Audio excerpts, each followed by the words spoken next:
La dictadura. A. La visión de Marx. Los bolcheviques oponen a la democracia las exigencias de la dictadura, pero expresan tantas contradicciones al respecto que es difícil tener una idea clara de lo que quieren decir con dictadura. Se refieren a Marx y Engels, que hablaron de la dictadura del proletariado. Desafortunadamente, nunca explicaron su palabra con más detalle. Solo lo usaron en comentarios ocasionales. Pero para los bolcheviques se ha convertido en un programa. Sin embargo, Trotsky no solo se refiere a Marx y Engels, sino también a mí. En 1910 escribí en Mi camino hacia el poder. Por mucho que Marx y Engels estuvieran a favor de utilizar las diferencias de los partidos burgueses para promover propósitos proletarios, por mucho que lucharan contra la palabra sobre la masa reaccionaria, todavía acuñaron la palabra sobre la dictadura del proletariado, que Engels utiliza en 1891, defendida poco antes de su muerte, la palabra sobre la autocracia política del proletariado como única forma en la que éste puede ejercer el poder político. P20. Trotsky cita el final de esta frase y la sigue con la siguiente observación. Kautsky escribió hace unos 10 años, consideraba que la única forma de poder del proletariado no era la mayoría socialista en el Parlamento democrático, sino la autocracia del proletariado, su dictadura. P8. Después de eso, en realidad siempre habría representado el sistema político actual del bolchevismo, mucho antes de que el bolchevismo siquiera pensara en ello. Solo en el mismo momento en que los bolcheviques dispersaron la Asamblea Constituyente, por la que ellos mismos habían luchado, abandoné mi posición anterior y me convertí a la democracia. Trotsky logra la hazaña de esta representación simplemente imputándome que cuando interpreto la palabra dictadura como gobierno autónomo, la estoy contrastando con una mayoría socialista en el Parlamento democrático. En realidad, por supuesto, nunca se me ocurrió hacer tal afirmación. Cuando el Partido Socialista tiene la mayoría en el Parlamento de una república democrática, el proletariado gobierna solo, sin depender de otras clases. El lugar donde la frase que cité no trata sobre la cuestión de si hay democracia o no. En ese momento no había dos opiniones sobre esto entre nosotros, sino más bien la cuestión de si la política de coalición es un medio para desarrollar el poder proletario. Y luego le expliqué. Si Trotsky ha leído el último de mis trabajos entre el excesivo número de ellos, descubrirá que todavía hoy soy de la opinión de que la demanda de dictadura que planteó Marx se entiende mejor como autocracia, ejercida por una mayoría de estados democráticos. Si Trotsky lee en mis propias palabras lo contrario de lo que yo quería decir, uno puede imaginar con qué confianza debemos aceptar su interpretación de las palabras de nuestros maestros muertos, que ya no pueden defenderse contra artes interpretativas tan audaces. Lamentablemente, como dije, usted no explicó explícitamente lo que dijo sobre la dictadura del proletariado. Y, sin embargo, sus escritos nos dan los medios para descubrir bajo qué constitución estatal imaginaban que operaría la dictadura del proletariado. Engels afirmó en su prólogo a la tercera edición alemana de Guerra Civil en Francia en 1891. La Comuna de París, esa fue la dictadura del proletariado. En esta obra, el propio Marx describe los principios sobre los que se construyó la Constitución de la Comuna. El primer decreto de la Comuna fue la supresión del ejército permanente y su sustitución por el pueblo armado, la Guardia Nacional. La Comuna se formó a partir de los concejales elegidos por sufragio universal en los distintos distritos de París. La policía, hasta entonces instrumento del gobierno estatal, fue inmediatamente despojada de todas sus características políticas y transformada en agente responsable y en todo momento instrumento removible de la Comuna. La Comuna debería ser la forma política incluso de la aldea más pequeña y el ejército permanente en el campo debería ser reemplazado por una milicia popular con un periodo de servicio extremadamente corto. Las pocas pero importantes funciones que entonces quedaría para un gobierno central no debería abolirse, sino transferirse a funcionarios locales, es decir, estrictamente responsables. Páginas 46, 47. Esta era la constitución en la que se iba a realizar la dictadura del proletariado. No entraré en más detalles de esta constitución, p. Por ejemplo, que la comuna no debería ser un órgano parlamentario, sino un órgano de trabajo, ejecutivo y legislativo al mismo tiempo. Para mí, abolir la división del trabajo entre actividades legislativas y ejecutivas no me parece muy conveniente, ya que cada una de estas actividades requiere diferentes cualidades y diferentes condiciones de trabajo. Pero ese no es el punto aquí. Lo que importa no es cómo debería organizarse la democracia en la comuna, sino que la comuna no fuera otra cosa que una democracia. Una democracia en un grado tan alto que se han hecho fuertes las voces que ven las frases aquí citadas como un abandono total del poder estatal y una capitulación ante el anarquismo. Mering también era de esta opinión. Esta visión definitivamente va demasiado lejos. Pero las declaraciones citadas muestran ciertamente que Marx imaginaba un gobierno central extremadamente débil, sin ejército permanente, sin policía política y con pocas funciones, así como una elección de funcionarios por sufragio universal para la etapa que Engels describió como la dictadura del proletariado. Si esto no es una democracia, y una democracia extrema, entonces no sé qué se supone que es una democracia. Sin embargo, esta democracia extensa no es una reverencia al anarquismo. Bajo la influencia del estudio de la Revolución Francesa, Marx, en sus inicios socialistas, llegó a una visión que en algunos aspectos era similar a la de los jacobinos y los blanquistas. Bajo su influencia, escribió en marzo de 1850 en el discurso de la autoridad central a la Liga Comunista sobre las tareas de los comunistas en el pronto esperado nuevo estallido de la revolución. Los demócratas trabajarán directamente hacia una república federal o, al menos, si no pueden evitar una república indivisible, intentarán paralizar al gobierno central dando a los municipios y provincias la mayor independencia posible. Contra este plan, los trabajadores deben trabajar no solo por una república alemana única e indivisible, sino también dentro de ella por la centralización más decisiva del poder en manos del poder estatal. No deben dejarse engañar por los discursos democráticos sobre libertad comunitaria, autogobierno, etc. Como en Francia en 1793, en Alemania hoy la implementación de la centralización más estricta es tarea del partido verdaderamente revolucionario. El término dictadura del proletariado encajaba muy bien con esta visión.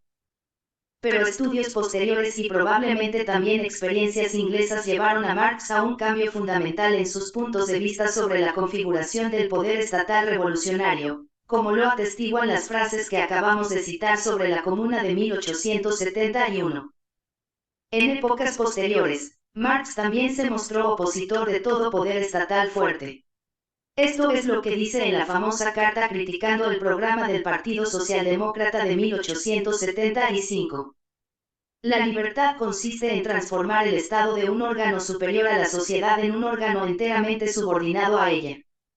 Y más adelante dice: la educación del pueblo por parte del Estado es completamente reprobable.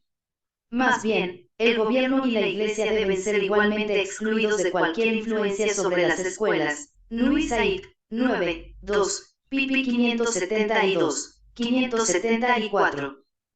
Cuando Marx aboga tanto por la democracia frente a un poder estatal fuerte, por supuesto no se está convirtiendo a la creencia democrática en los milagros, de la que se burla expresamente, la creencia de aquellos. Una democracia vulgar que ve la República Democrática como el Reich milenario y no tiene idea de que es precisamente en esta última forma de gobierno de la sociedad civil donde definitivamente debe librarse la lucha de clases. Pero no se opone menos a la creencia de la secta lasallana en la sumisión al Estado. Paralelo al cambio de puntos de vista sobre el poder estatal vino el otro del que habló Engels en la muy apreciada introducción a las luchas de clases de Marx en Francia en vísperas de su muerte. Allí demostró que bajo la influencia del sufragio general y de la tecnología militar, incluido el transporte, las condiciones para la lucha revolucionaria del proletariado habían cambiado completamente. Alrededor de 1848, los revolucionarios, incluidos Marx y Engels, todavía creían que una revolución solo podía surgir de una minoría. Después de la victoria, la revolución del proletariado se convertirá en la revolución de la mayoría. La historia nos ha hecho daño a todos los que pensábamos igual. P13, hoy, sin embargo, los socialistas ven cada vez más que una victoria duradera no es posible para ellos a menos que primero ganen a la gran masa del pueblo. Página 20. A pesar de estos grandes y profundos cambios, Marx y Engels todavía hablaron más tarde de la dictadura del proletariado. Pero no es posible entenderlo en un sentido más jacobino. Pero ¿cómo puede el bolchevismo referirse hoy a la Comuna de París y a Marx de 1871? La Comuna y Marx pidieron la abolición del ejército permanente y su sustitución por una milicia. El gobierno soviético comenzó a disolver el antiguo ejército. Pero creó el Ejército Rojo, uno de los ejércitos permanentes más fuertes de Europa. La Comuna y Marx exigieron la abolición de la policía estatal. La República Soviética solo disolvió la antigua fuerza policial para establecer la Chervichaika, o Chaika para abreviar, una fuerza policial política mucho más integral, irrestricta y cruel que la del bonapartismo francés o los zares rusos. La Comuna y Marx pidieron que la burocracia estatal fuera reemplazada por funcionarios elegidos por el pueblo mediante sufragio universal. La República Soviética ha abolido la vieja burocracia zarista, pero en su lugar ha creado una nueva, igualmente centralizada, con poderes aún mayores que la anterior, ya que toda la vida económica debe ser regulada por ella, no solo sobre la libertad, sino también sobre la libertad, sino también las fuentes de existencia de la población. En ningún lugar la sociedad está más subordinada al Estado que en Rusia. Marx dice en su Guerra Civil. Lo opuesto directo al imperio era la Comuna, p. 45. La República Soviética, por otra parte, empezó con los medios y métodos de gobierno como lo opuesto al zarismo para derrotarlo. Este es uno de los muchos cambios que experimentó el bolchevismo, siempre citando los mismos escritos marxistas. Los bolcheviques pueden objetar que la constitución de la Comuna, que tanto elogió Marx, no podría implementarse en un gran Estado moderno. Se puede decir mucho sobre eso. Pero es una burda falsificación cuando citan a Marx y la Comuna de París por la dictadura que practican. Porque exigían exactamente lo contrario de lo que hacía el bolchevismo. B. La dictadura de la ciudad. Por muy clara que sea la práctica de la dictadura en la Rusia soviética, la teoría en la que se supone que se basa es confusa y contradictoria. Los bolcheviques se aferran a modelos a seguir, pero expresan ideas bastante sorprendentes sobre ellos. Citan la Comuna de París. Pero cuando se presenta su constitución democrática, intentan escapar de la siguiente manera.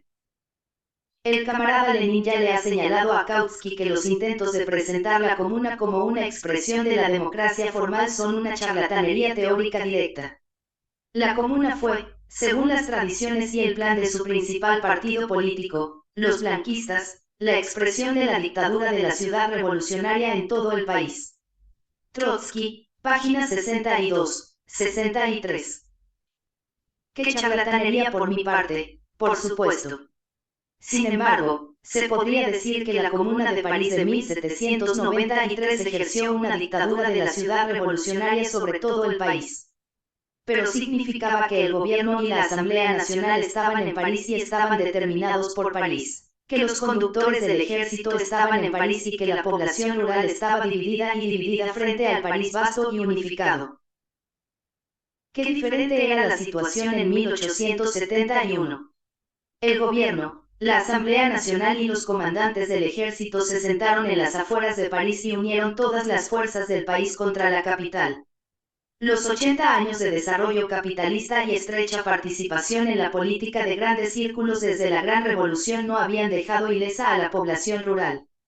De la mezcla caótica mitad revolucionaria y mitad reaccionaria de 1793, se había convertido en una sólida masa reaccionaria que amenazaba con aplastar a París, que había sido quemada por ella.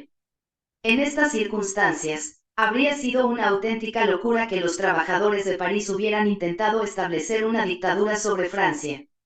Ninguno de los dirigentes de la Comuna a quienes se podía tomar en serio pensó en ello. No, los tiempos habían cambiado por completo. El levantamiento de París de 1871 ya no tenía como objetivo instaurar una dictadura de la ciudad revolucionaria sobre el país reaccionario, sino que surgió del temor de que la ciudad revolucionaria fuera amenazada con ser violada por el país reaccionario, y para protegerse de esta dictadura, no establecer la suya propia, era la aspiración de los comuneros. La constitución propuesta para toda Francia por los hombres de la comuna habría servido excelentemente para este propósito. Por otra parte, era completamente inadecuado para imponer una dictadura de la ciudad sobre el campo. En su esfuerzo por acusarme de charlatanería teórica, Lenin y Trotsky han olvidado que un Carlos teórico mayor, Karl Marx, señaló en sus escritos sobre la guerra civil en Francia que, según el plan comunista, la democracia formal, que introdujeron en París, debería aplicarse a toda Francia. En un breve esbozo de la organización nacional, que la comuna no tuvo tiempo de elaborar, se afirma expresamente que la comuna debe ser la forma política incluso de la aldea más pequeña. La unidad de la nación no debe romperse, sino que todo lo contrario están organizados por la constitución local, se convertiría en realidad mediante la destrucción de aquel poder estatal que pretendía ser la encarnación de esta unidad, pero quería ser independiente y superior a la nación, en cuyo cuerpo no era más que una consecuencia parásita. P. 47. ¿Cómo se debe instaurar la dictadura de la ciudad sobre el campo cuando el poder estatal ha sido privado de todos los medios que lo hacen superior a la nación? Sigue siendo un secreto para Lenin y Trotsky. A pesar de toda la descarada charlatanería, no me atrevo a intentar revelarlo. Pero supongamos que fuera tan cierto como falso que el plan de los comuneros de París de 1871 fuera establecer la dictadura de la ciudad sobre el país. ¿Qué prueba esto para la República Soviética? Quiere ella hacer lo mismo. No quiere basarse en consejos de trabajadores y agricultores. Si los bolcheviques, citando la Comuna de París, definen de repente la dictadura del proletariado como la dictadura de la ciudad sobre el campo, hay que llegar a la conclusión de que el propio pueblo soviético no sabe realmente a qué tipo de dictadura lucha. Pero si pasamos de la teoría a la práctica de la supuesta dictadura de la ciudad sobre el campo en Rusia, aparece bajo una luz muy peculiar. Las ciudades se están despoblando, los habitantes de las ciudades se están trasladando en masa al campo llano, los dictadores están huyendo su propia dictadura y buscan refugio entre los sometidos y gobernados. En realidad, en Rusia no encontramos una dictadura de la ciudad sobre el campo, sino más bien una dictadura que gobierna tanto la ciudad como el campo y los oprime a ambos. Esta dictadura probablemente esté basada en la ciudad, pero eso solo significa que la mayor presión dictatorial se ejerce en la ciudad, que está mucho más cerca de los dictadores, es mucho más fácil de controlar y es mucho más peligrosa porque es allí donde hay más oposición. Probable que pueda agregarse. Para el granjero, por el contrario, según sus propias palabras, no solo el cielo estaba alto, sino que también el zar estaba lejos, y hoy Lenin, Trotsky y las chaikas están mucho más lejos de él que de los desafortunados habitantes de Moscú. Es una vieja experiencia del despotismo oriental que su régimen sanguíneo se ejerce principalmente en sus más cercanos, mientras que el granjero de su aldea no vive en peligro a menos que un destacamento de soldados pase por su casa, lo saquee y viole a su esposa. Se da cuenta poco de la dictadura cotidiana. Sin embargo, al igual que en la Europa occidental civilizada y en Oriente, encontramos que las ciudades tienen un gran atractivo para la población rural. Allí encuentra mucha más inspiración y oportunidades de avance que en los confines de un pueblo. En la ciudad debe haber una completa desesperanza, la más amarga miseria, la más terrible presión, para que no solo se detenga el influjo del campo hacia ella, sino que incluso se produzca una notable salida de ella.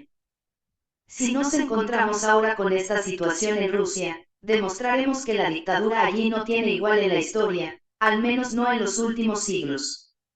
C. Dictadura y revolución. La concepción bolchevique de la dictadura es confusa y confusa si quiere aparecer como una dictadura de clase, como una dictadura del proletariado. Pero es claro y simple si se toma la dictadura en el sentido tradicional, como la dictadura de un gobierno. Un gobierno es dictatorial cuando gobierna sin restricciones. Además, es parte de la naturaleza de la dictadura el que sea concebida solo como un régimen temporal. Un gobierno sin restricciones que se establece como permanente se llama despótico. En la antigua Roma, de donde proviene la institución y su nombre, Al dictador se le permitía permanecer en el cargo durante un máximo de 6 meses. Los bolcheviques también han anunciado que su dictadura solo debería ser temporal. Llegaría a su fin tan pronto como se implementara y asegurara el socialismo. Lamentablemente, ellos mismos explicaron que esto no podía llevar 6 meses, sino una generación. Eso es lo que pensaban que duraría la dictadura, incluso en el colmo de sus ilusiones. Desde entonces, Lenin ha descubierto que esto no puede suceder tan rápido como pensaba y que, dado el estado de Rusia, la reintroducción de una especie de capitalismo todavía es necesaria. Esto significa que la implementación del socialismo se ha pospuesto indefinidamente. Si la dictadura está inseparablemente ligada a la transición al socialismo, su duración será interminable. El despotismo es el clímax de la lucha del poder estatal contra la democracia primitiva. La industria capitalista y el tráfico capitalista, con su séquito de un proletariado creciente y fortalecido y una inteligencia creciente de las masas, lo están socavando inexorablemente. Hoy solo puede sobrevivir en las zonas más atrasadas. El proverbial despotismo oriental se ha vuelto muy inestable.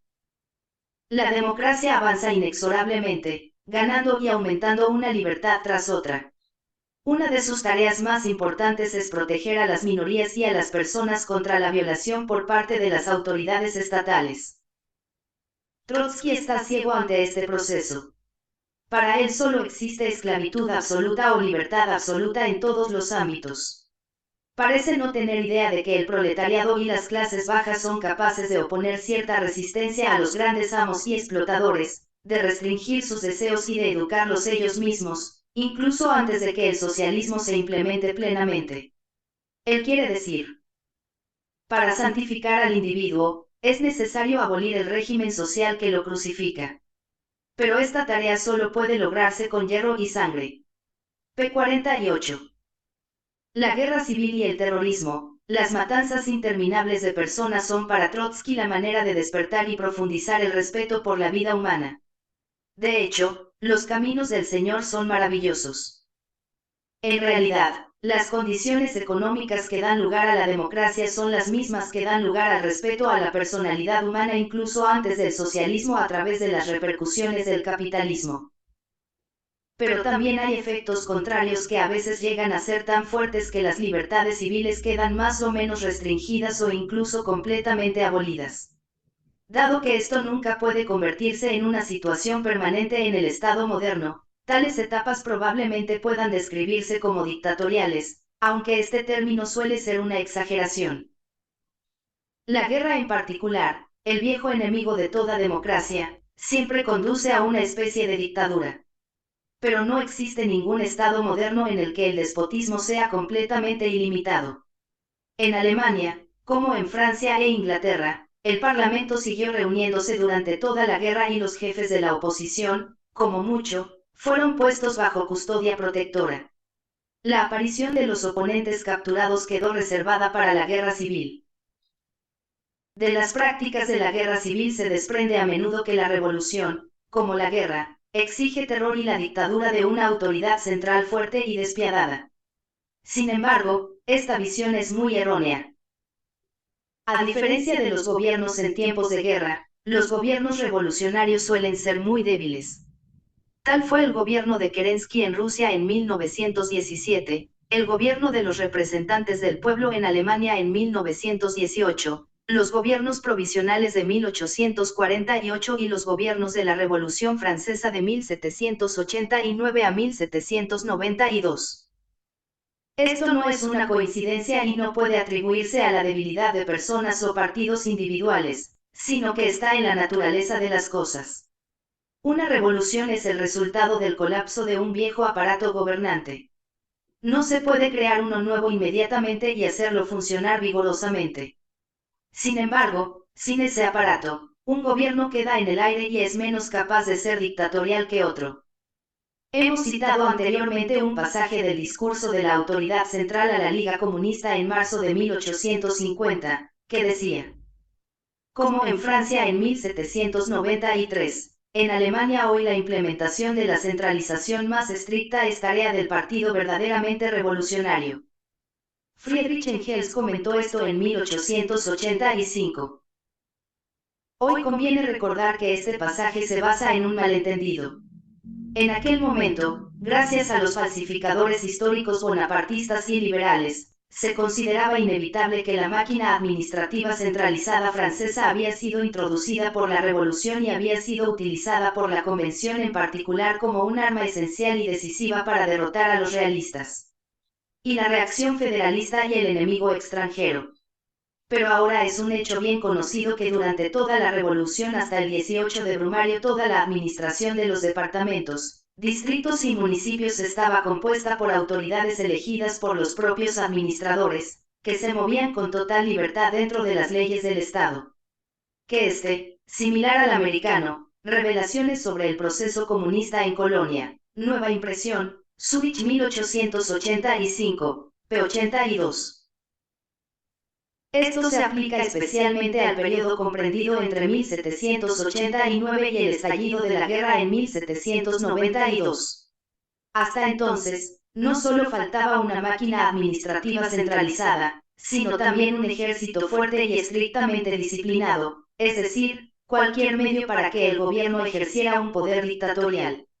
La gran fuerza del movimiento revolucionario no fue provocada por la acción de un gobierno irresistible, sino que surgió del hecho de que la gran masa de la población se movió unánimemente en la misma dirección, contra los privilegios feudales y el poder real. Esta fuerza de la revolución ciertamente tenía algo de dictatorial, pero como provenía de la masa de la población, no era incompatible con la democracia, sino que encontraba en ella las formas de su actividad que más le convenían. La democracia se vio interrumpida en ocasiones por insurrecciones y actos de violencia. Estos sirvieron para defender la democracia, como la toma de la Bastilla, o para destruir rápidamente viejos mecanismos de opresión. La reconstrucción no surgió de los actos de violencia, sino de la democracia, y hubiera sido imposible sin ella. Sin embargo, la hermosa época de la Revolución, en la que la gran mayoría del pueblo, feliz de haber superado la presión, lucha armoniosamente por algo nuevo, nunca dura mucho. Las diferencias y antagonismos de clase pronto se hacen evidentes entre el pueblo. Estos se exacerbaron enormemente en 1792, cuando la República Francesa entró en guerra con la Europa monárquica. Al mismo tiempo, sin embargo, fortaleció enormemente el poder del Estado. Por supuesto, la administración estatal no se centralizó de inmediato, pero a partir de 1792 se aumentó y redisciplinó el ejército y también se desarrolló un sistema de policía política.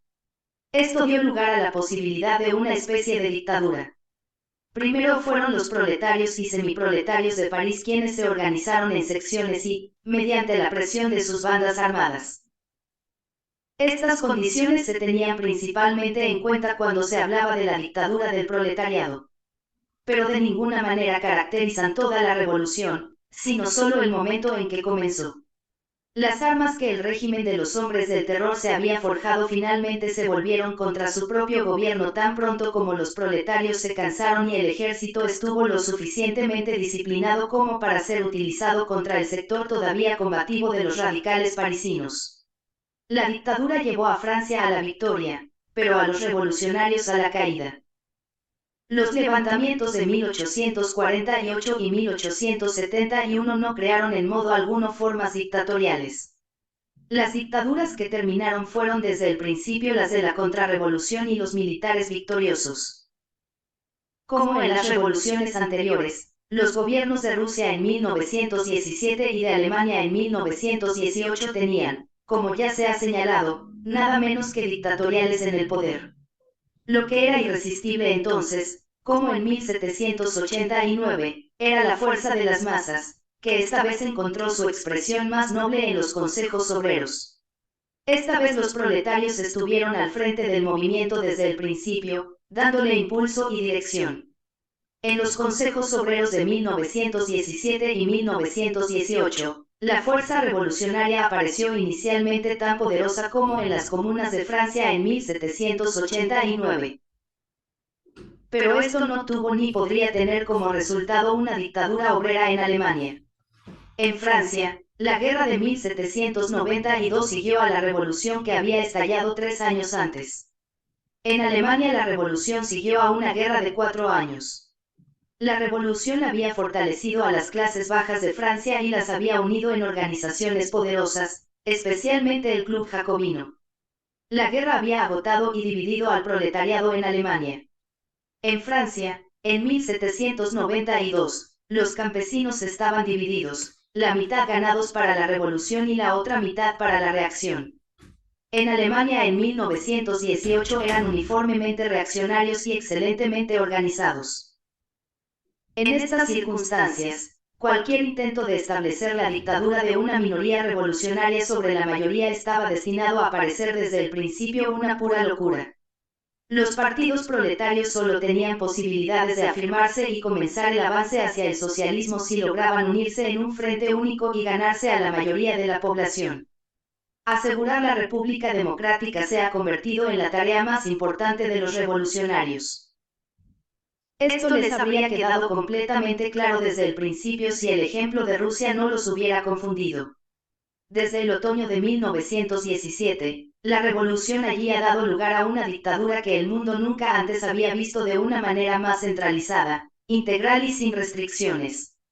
Esta dictadura no fue vista como un caso excepcional surgido de una situación extraordinaria, sino como la forma que todo régimen revolucionario debe adoptar naturalmente.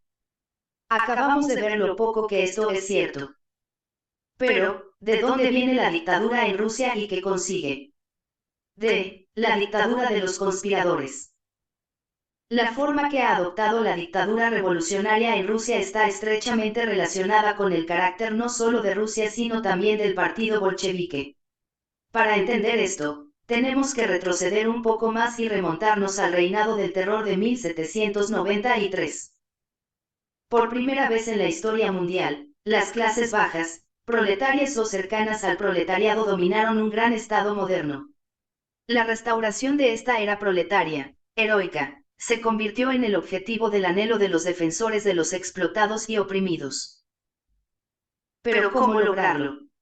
El medio soberano de las secciones de París había sido la insurrección armada. Provocar tal levantamiento de las clases bajas se consideraba la tarea más importante de los revolucionarios. Pero ¿de dónde sacó el levantamiento su fuerza irresistible? Porque las masas de París estaban en la más salvaje excitación revolucionaria, de modo que se lanzaron en gran número y con gran impetuosidad sobre el enemigo, que era pequeño en número y sin armas superiores. Cuando la agitación constante cansó a las masas y se vieron enfrentadas a un ejército superior, los medios de insurrección fallaron.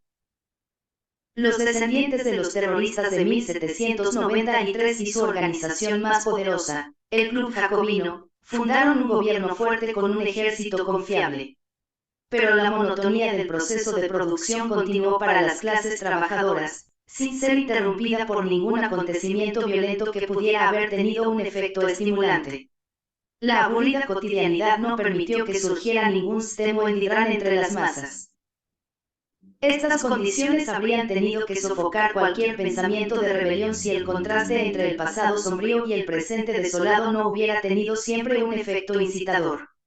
Sin embargo, por regla general, solo unas pocas personalidades, particularmente audaces o particularmente fantásticas y con predisposición a las ilusiones, se sentían obligadas a intentar repetidamente rebelarse. Esto incluía la creencia de que las masas siempre estaban inclinadas a rebelarse y que el ímpetu solo faltaría si mantenían la calma. Los rebeldes no notaron la diferencia fundamental entre 1793 y después, entonces las masas mismas habían presionado para la rebelión. Ahora había que empujarlos hacia allí. La desproporción en el armamento era demasiado obvia para que la pasaran por alto. Pero se esperaba poder superarlo si los rebeldes preparaban el levantamiento, acumulaban armas, estallaban inesperadamente, es decir, tomaban a los militares por sorpresa, los hacían inseguros, se llevaban a las masas con ellos a través de sus éxitos iniciales y los llevaban consigo. Los soldados que vacilaban hacia ellos mediante su fuerza fueron detenidos o intimidados. Todo esto presuponía una organización secreta, una conspiración para dar golpes de Estado. La primera conspiración de este tipo apareció en 1796. Se trataba de la Sociedad Secreta de Iguales fundada por Babeuf, que fue descubierta y sofocada sin esfuerzo en la sangre de sus fundadores 1797. Pero algunos miembros de la conspiración lograron salvarse. Se mantuvieron fieles a sus convicciones y contribuyeron en gran medida a que la idea de preparar levantamientos para derrocar al gobierno y tomar el poder político en sociedades secretas no desapareciera y siguiera encontrando partidarios. Las conspiraciones de París, que querían continuar la política del Club Jacobino, aunque sobre una base muy diferente, se inspiraron en conspiraciones simultáneas en Italia que servían a los intereses nacionales y, después del derrocamiento de Napoleón, trabajaron para derrocar a los Habsburgo y sus aliados. Los Carbonari se convirtieron en modelos para asociaciones similares en París, donde adquirieron un carácter cada vez más socialista hasta que, en el periodo de 1830 a 1848, las sociedades secretas, a veces bajo la dirección de Blanqui, ganaron una influencia cada vez mayor en el pensamiento proletario en Francia. A pesar de todo, derrotas en las que acabaron algún que otro golpe de Estado. En la conspiración se creó un tipo peculiar de revolucionario. Para que la conspiración tuviera éxito era necesario el más estricto secreto, pero también una férrea disciplina. Al miembro no se le permitió conocer a sus superiores. El comité dirigente no era elegido por los miembros, sino que se nombraba a sí mismo, nombraba a sus asistentes y estos reclutaban miembros de los cuales el comité permanecía oculto para que nadie pudiera revelarlo. La obediencia ciega a un liderazgo desconocido e incontrolable era la primera condición para todos los miembros de la conspiración. La fuerza de voluntad férrea y la crueldad se volvieron igualmente importantes. El conspirador siempre ponía en riesgo su propia vida, debía estar preparado en cualquier momento para sacrificar la vida de otros que pusieran en peligro la causa. Sin embargo, la claridad y la perspicacia política y social no eran necesarias. Todo lo que se necesitaba era el comité de gobierno, en cuyas manos los miembros de la conspiración depositaban su destino. El pensamiento crítico inmediatamente fue mal visto, porque no había absolutamente ninguna necesidad de discusiones y disputas dentro de la sociedad secreta o incluso dudas sobre la sabiduría de los líderes. El lema de los conspiradores tenía que ser, todo o nada. Si no lograban derrocar completamente al gobierno en su primer intento de acción abierta, les aguardaba la muerte. Para ellos era imposible avanzar paso a paso. En el primer salto debían caer o morir su víctima. Porque no había absolutamente ninguna necesidad de discusiones y disputas dentro de la sociedad secreta o incluso de dudas sobre la sabiduría de los líderes. El lema de los conspiradores tenía que ser, todo o nada. Si no lograban derrocar completamente al gobierno en su primer intento de acción abierta, les aguardaba la muerte. Para ellos era imposible avanzar paso a paso. En el primer salto debían caer o morir su víctima. Porque no había absolutamente ninguna necesidad de discusiones y disputas dentro de la sociedad secreta o incluso de dudas sobre la sabiduría de los líderes. El lema de los conspiradores tenía que ser, todo o nada. Si no lograban derrocar completamente al gobierno en su primer intento de acción abierta, les aguardaba la muerte. Para ellos era imposible avanzar paso a paso. En el primer salto debían caer o morir su víctima. Esa era la psicología de los conspiradores, y la conspiración era la única forma de oposición para los sectores del proletariado en el continente europeo que estaban decididos a luchar después del colapso del reino del terror francés hasta la década de 1940. Pero los proletarios no desempeñaron el papel decisivo en la mayoría de las conspiraciones. Al menos tanto como los trabajadores industriales eran intelectuales en ellos participan, principalmente estudiantes y abogados sin clientes, médicos sin pacientes, periodistas sin lectores, etc., en fin, bohemios de todo tipo. Los estudiantes, provenientes principalmente de la burguesía, reproducen siempre su política, pero porque aún no están abusados por la experiencia, distraídos por las actividades comerciales, presionados a la cautela por las preocupaciones familiares y con un radicalismo exuberante. Hoy forman la parte más salvaje de los nacionalistas alemanes en Alemania, en Francia, mientras la burguesía estuvo en la oposición, tenían una mentalidad fuertemente revolucionaria y proporcionaron muchos conspiradores. para la mayoría de la gente fue solo una breve etapa de transición, un deporte juvenil que abandonaron cuando consiguieron dignidades y puestos. Pero algunos quedaron atrapados en los acontecimientos y se convirtieron en conspiradores profesionales. Por inadecuado que fuera el conocimiento de la mayoría de estos intelectuales, en general eran superiores a los trabajadores y se sentían sus líderes naturales. Mucho más independiente de esta dirección fue otra forma de oposición proletaria que surgió en Inglaterra, donde un movimiento abierto y una organización de masas encontraron mejores condiciones. La importancia de los cartistas y los sindicatos fue reconocida desde el principio por Marx y Engels, quienes llegaron a comprender la lucha de clases a través de estas organizaciones y movimientos, así como a través del estudio de la Revolución Francesa y sus precursores. Según esta idea, las grandes luchas del proletariado surgen de las condiciones sociales en las que vive. Y solo aquellas luchas proletarias que surgen espontáneamente de las contradicciones sociales existentes pueden adquirir significado histórico.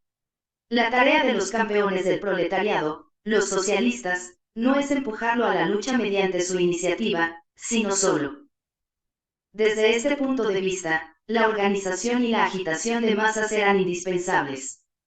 Ninguno de los dos podría alcanzarse mediante una agrupación secreta, sino solo por motivos legales. Había que aprovechar todas las posibilidades de que se produjera tal cosa, por mínima que fuera. Su propia liberación dependía de las capacidades de las masas. Ningún comité dictatorial podía enseñarles estas habilidades, tenían que adquirirlas ellos mismos. Los socialistas tenían que ayudar, pero eso significaba que para ellos el conocimiento y la claridad estaban entre los primeros requisitos. La claridad no se puede lograr sin debate, y las habilidades de autoliberación no se pueden lograr sin los hábitos de autogobierno, es decir, la democracia. Incluso allí donde la democracia todavía no era alcanzable en el Estado y las posibilidades de organización abierta y propaganda aún no existían, donde los trabajadores solo podían organizarse en secreto, desde el nuevo punto de vista marxista, estas organizaciones tenían que ser democráticas, no dictatoriales. Deben brindarse oportunidades para un debate amplio. Cuando Marx y Engels llegaron a esta opinión, al principio todavía estaban atrapados en las ideas jacobinas en el sentido de que hacían depender la liberación del proletariado de su actividad propia, su organización y acción de masas, pero al mismo tiempo asumían que los revolucionarios eran una minoría en el Estado que podía conquistar el poder político y volverse serviles. Solo más tarde abandonaron esta opinión. Pero desde el principio se opusieron al golpe mediante conspiraciones. Bajo su influencia, la Liga de Comunistas, que había sido una sociedad de conspiración desde 1840 como sucesora de la Liga de los Justos, abandonó gradualmente las formas de conspiración, y cuando renunció a ellas por completo en 1847, Marx y Engels se unieron a ella.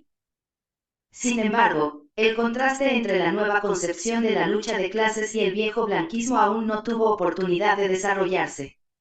La tormenta de 1848 pasó rápidamente y durante los años de reacción se perdió todo tipo de actividad proletaria. Pero cuando surgió la Primera Internacional, el contraste entre los dos métodos ya era evidente. Por mucho que el Imperio francés intentara hacer imposible cualquier movimiento proletario, se vio obligado a dar a los sindicatos un poco de libertad de movimiento. Esto fue utilizado por los internacionalistas, en Francia inicialmente principalmente seguidores de las enseñanzas de Proudhon, que pusieron todo su esfuerzo en fundar sindicatos. Los blanquistas denunciaron esto ante los trabajadores revolucionarios como un pacto con el imperio, como una traición a la revolución. Sí, hubo un momento en que esta acusación se hizo contra el propio Marx. Como ya se ha señalado, los conspiradores solo conocían la consigna, todo o nada. Cualquier actividad legal entre las masas era una espina clavada porque amenazaba con desviar sus intereses de la actividad ilegal.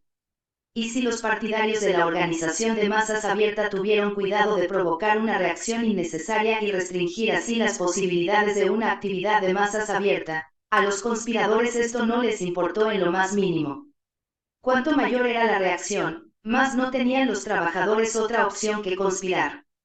En vista de estas contradicciones, Los blanquistas se mantuvieron alejados durante mucho tiempo de la Internacional, que tenía un espíritu marxista. Sin embargo, a largo plazo no pudieron escapar a la influencia de las nuevas circunstancias. El tipo conspirador se fue alejando cada vez más entre ellos, se acercaron cada vez más al punto de vista de Marx y se unieron a la Internacional. Sí, al final fueron ellos quienes defendieron la posición de Marx frente a sus oponentes, entre los que se encontraban ahora los proudhonistas, quienes a su vez habían sufrido un cambio bajo la influencia de conspiraciones rusas. Al mismo tiempo que, después de la reacción de 1849, en Occidente volvían a surgir por primera vez, aunque modestas, posibilidades de organización pública de masas y de actividad pública socialista. En el Imperio ruso aparecían los primeros impulsos más fuertes de autoactividad en la sociedad, aunque estos no eran los mismos en el Estado policial. Hubo una oportunidad para una manifestación pública. Los elementos enérgicos de la oposición que escaparon de la persecución policial solo pudieron permanecer en el país y continuar trabajando a través de canales clandestinos. Así surgió en Rusia el tipo de conspirador, en el que, debido al atraso del país y a la mayor crueldad de la opresión, las características de las conspiraciones se hicieron aún más evidentes que en Francia e Italia. La personalidad más llamativa de este tipo en aquella época era Nechayev. Axelrad lo caracteriza de la siguiente manera. Nechayev fue uno de los representantes más destacados del movimiento revolucionario ruso de la séptima década del siglo pasado. Este movimiento apenas estaba surgiendo y comprendía principalmente, casi exclusivamente, a los jóvenes de las escuelas secundarias y medias de Petersburgo, Moscú y otras ciudades universitarias. Dotado de una voluntad de hierro y una energía indomable, Nechayev no se detuvo en ningún momento para utilizar a estos elementos jóvenes como materia viva y herramientas ciegas para sus objetivos revolucionarios. Cualquier medio que sirviera a sus fines le parecía justificado. Recurrió a la mentira, el engaño y la difamación de aquellos revolucionarios cuya influencia temía sobre los intelectuales radicales y democráticos. De hecho, no rehuyó la ruina moral y política, e incluso el asesinato, de intelectuales influyentes que se interpusieron en su camino en su búsqueda de una dictadura ilimitada sobre los revolucionarios. Observation sur la tactique des socialistes dans la lutte contre le bolchevisme, París 1921, páginas 6 y 7 nota. Durante un tiempo, Bakunin también estuvo bajo la influencia de Nechayev. De esta época data una proclama dirigida a los oficiales rusos en enero de 1870, firmada por Miguel Bakunin. Allí hablan de la revolución inminente. Para los conspiradores la revolución siempre es inminente porque no tienen tiempo para esperar. Es necesaria una organización secreta para liderar la revolución. Quien no sea tonto habrá comprendido que me refería a una organización existente y activa en este momento, que en su disciplina, en la devoción apasionada y la abnegación de sus miembros y en la obediencia ciega a un único que todo lo sabe pero un comité desconocido encuentra su fuerza. Los miembros de este comité han renunciado completamente a su propia personalidad. Esto les da derecho a exigir la renuncia igual y absoluta a todos los miembros de la organización. Como los jesuitas, no con el propósito de esclavizar sino más bien de la emancipación del pueblo, cada uno de ellos renunció a su propia voluntad. Sin embargo, no se debe identificar a Bakunin con Nechayev. Estaba más influenciado por Europa Occidental que por esta última. No todos los elementos de la oposición que habían surgido en Rusia permanecieron allí. Muchos huyeron y formaron una emigración que permaneció leal a los sentimientos y pensamientos rusos, pero que no pudo escapar a la influencia de Occidente. Incitados por las condiciones de su patria a la más dura resistencia a todo lo que existía, nada era lo suficientemente revolucionario para ellos. Prefirieron unirse a los movimientos más radicales. Aunque las condiciones de Rusia estaban maduras para una revolución burguesa, los emigrantes rusos prefirieron convertirse en socialistas. Uno de los más destacados fue Bakunin, quien en 1840, a la edad de 26 años, llegó a Berlín y desde entonces había vivido casi exclusivamente en Europa Occidental, con excepción de la década de 1851 a 1861, que pasó en Rusia, en parte en prisión y en parte en Siberia. Por lo tanto, Europa Occidental jugó un papel tan importante en su formación como Rusia. Permaneció leal a las costumbres conspirativas rusas incluso en el extranjero. En 1864 fundó una sociedad secreta, la Alianza de los Socialistas Revolucionarios, mientras se encontraba en Italia, la patria de los Carbonari. Ese mismo año se fundó la Internacional en Inglaterra. Cuando se convirtió en una potencia, en 1868, Bakunin se unió a ella. En él entró en estrecho contacto con los inicios de movimientos y organizaciones de masas abiertos.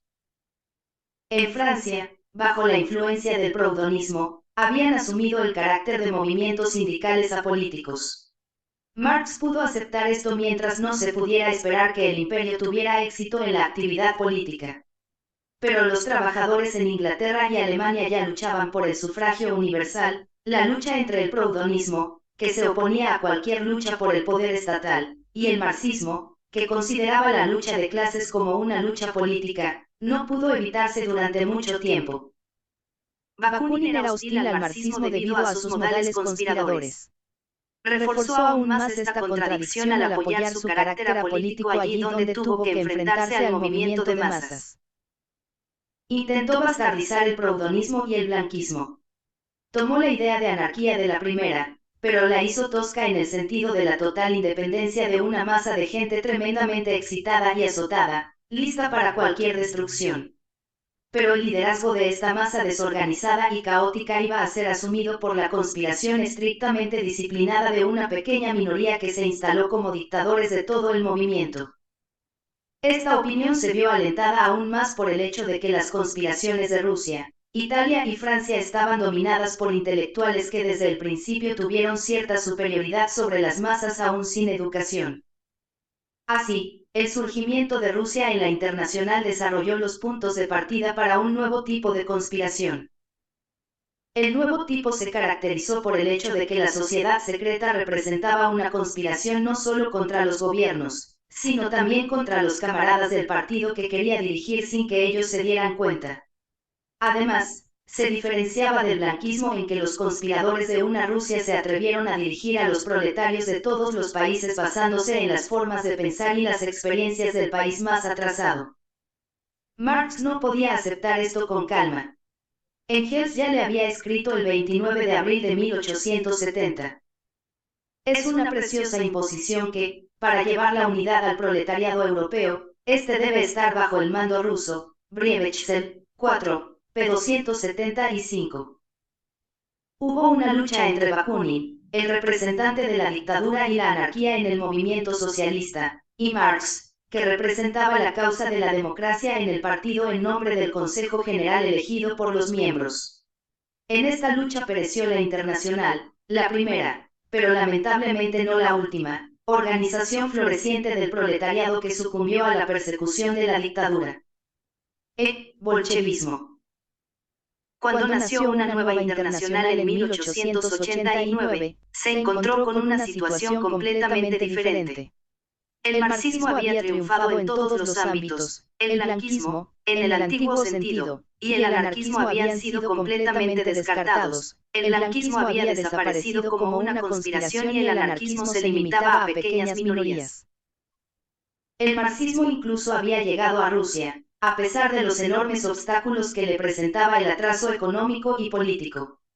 El atraso económico decía a los marxistas que Rusia todavía estaba lejos de estar preparada para una comunidad socialista. Este atraso fomentó una forma de pensar no marxista entre la parte impaciente de los socialistas, que veían mejores condiciones previas para el socialismo en las características del campesino ruso que en un capitalismo industrial desarrollado con un proletariado fuerte, las cuales aún faltaban en Rusia. Por otro lado, la falta de libertad política permitió que surgieran conspiraciones una y otra vez. La desesperanza de cada golpe era evidente. Pero eso no puso fin a las conspiraciones, solo les dio una dirección diferente. En lugar del golpe, se empezó a practicar el terror individual. El tipo de conspirador que surgió en estas circunstancias era mucho más simpático que el de Nechayev. El terror individual, el intento de asesinato, no requiere un aparato tan amplio como el golpe. Pocas personas, Incluso una persona aislada, eran capaces de cometer semejante acto. Esto desarrolló el coraje del individuo para hacer sacrificios hasta lograr una grandeza heroica, pero eliminó cualquier necesidad de una dictadura dentro de la organización. Ya no era necesaria la obediencia ciega de los miembros a superiores que no conocían, y como la diferencia entre comandantes y mandantes quedaba eliminada en círculos tan pequeños de camaradas que se conocían muy bien, la frialdad calculadora de alguna conspiración, los líderes no pudieron desarrollarse, ve a los miembros como nada más que carne de cañón que el jefe puede sacrificar con seguridad. Los héroes de ese terror no entregaron a otros al matadero, solo a ellos mismos. Que el jefe puede sacrificar con seguridad. Los héroes de ese terror no entregaron a otros al matadero, solo a ellos mismos. Que el jefe puede sacrificar con seguridad. Los héroes de ese terror no entregaron a otros al matadero, solo a ellos mismos. Por más comprensivas e incluso inspiradoras que parecieran esas acciones, estaban tan condenadas a permanecer infructuosas como los intentos de fundar un movimiento revolucionario entre el campesinado. Solo con el desarrollo de su industria y el fortalecimiento de su proletariado surgió en Rusia una base sólida para los movimientos de masas. Esto también creó las condiciones para el marxismo en Rusia, que surgió después de que tanto el ir hacia el pueblo como el terror individual demostraron su ineficacia. Después de que los seguidores de Lavrov ya habían intentado desarrollar un movimiento socialista entre los trabajadores urbanos a mediados de los años 1970, en 1880 Plekhanov, Axelrad y Vera Zasulich desplegaron la bandera decididamente marxista. En 1883, los tres, en alianza con L. Deutsch, fundaron el Grupo de Liberación del Trabajo en Suiza. Pero no fue hasta la década de 1990 que esto cobró importancia. Después de que se formaran organizaciones de trabajadores socialdemócratas en algunas ciudades, en 1898 se celebró el primer Congreso de Representantes de estas organizaciones y se formó el Partido Socialdemócrata Ruso Martov y Lenin. La fuerza que pronto adquirió la socialdemocracia rusa quedó demostrada en las elecciones de 1907 a la Segunda Duma. En ese momento, los socialdemócratas ganaron 69 mandatos, mientras que los socialrevolucionarios, que querían basar el socialismo principalmente en el campesinado y habían alentado el terrorismo individual, solo ganaron 37. Y, sin embargo, en aquel momento la socialdemocracia rusa ya estaba profundamente dividida. Ya hemos visto que las condiciones en Rusia no eran favorables al marxismo. Las circunstancias allí no lo apoyaron. En Rusia, más que en cualquier otro lugar, se puso de moda referirse a Marx, pero pensar de una manera verdaderamente marxista requería un mayor esfuerzo intelectual y una mayor hambre de verdad, aunque fuera incómoda, que en el occidente capitalistamente desarrollado. El surgimiento del movimiento proletario de masas, en ausencia de libertad política, no hizo superflua la organización secreta, sino que solo aumentó significativamente sus tareas. La organización secreta de los socialdemócratas no quería ser blanquista, no quería dar golpes de Estado, sino que solo sirvió, en el sentido de Marx, para traer unidad y comprensión al movimiento proletario de masas. Tampoco quería, como el bakunismo, el desencadenamiento de pasiones populares en el sentido de anarquía. Ganar la democracia era su próximo objetivo. Pero las organizaciones secretas de los socialdemócratas rusos tenían en común con los conspiradores blanquistas y bakunistas que la mayoría de ellos estaban reclutados entre intelectuales y, por tanto, enfrentaban a las masas ignorantes con la superioridad de los educados. Desde el principio se les permitió sentir que eran los líderes del proletariado. Además, las nuevas organizaciones secretas eran ahora más extensas que las anteriores. El partido necesitaba cada vez más fuerzas y también obtuvo los medios para mantenerlas. Debido a la naturaleza secreta del movimiento, surgió el tipo de alianza secreta profesional. En estas circunstancias, surgieron nuevamente las condiciones para una relación entre la sociedad secreta y el movimiento de masas, como había iniciado el bakunismo. La enorme dificultad del trabajo del partido en Rusia resultó en búsquedas y tanteos constantes. En todo esto, sin embargo, las diversas opiniones cristalizaron cada vez más en dos tendencias específicas, una, que estaba más en consonancia con las peculiaridades de las condiciones rusas, y que introdujo en el marxismo las formas de pensar y los métodos de las conspiraciones, y otra que tenía una orientación más europea occidental y que interpretaba el marxismo en el sentido que entendía su fundador.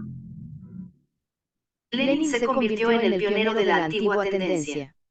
Después de colaborar con Axelrad y Martov durante varios años, se volvió contra ellos en 1903 en el segundo Congreso de los Socialdemócratas Rusos en Londres. Luego desarrolló su punto de vista en un libro, Un paso adelante, dos pasos atrás, que fue reseñado en detalle por Rosa Luxemburg en Louis Haidt. 22, 2, p. 486 cs. Sus declaraciones se reproducen con más detalle aquí.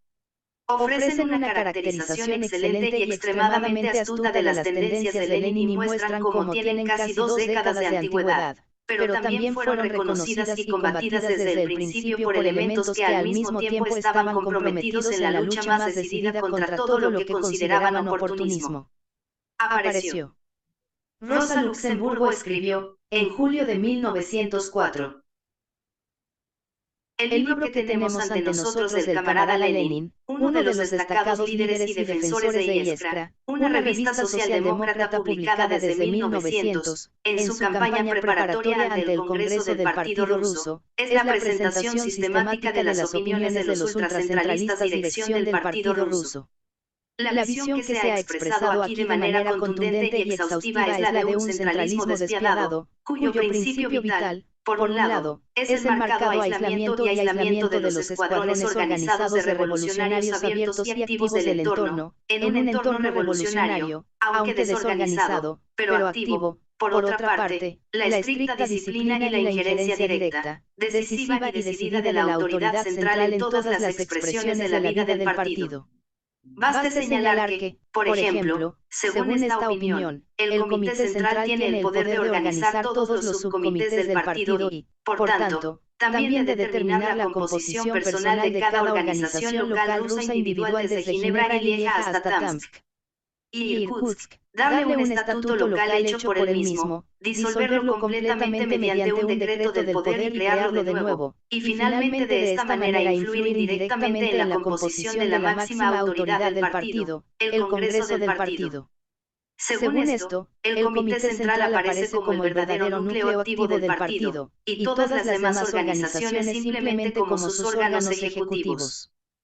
Rosa Luxemburgo muestra luego que el marxismo requiere una cierta centralización del partido, pero esta debe ser de un tipo completamente diferente al propuesto por Lenin.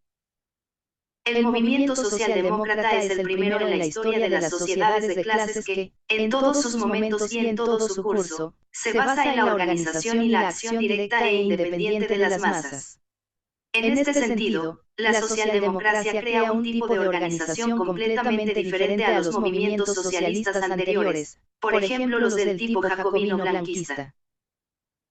Lenin parece subestimar esto cuando dice en su libro, p. 140, que el socialdemócrata revolucionario no es más que el jacobino que está inseparablemente ligado a la organización del proletariado con conciencia de clase.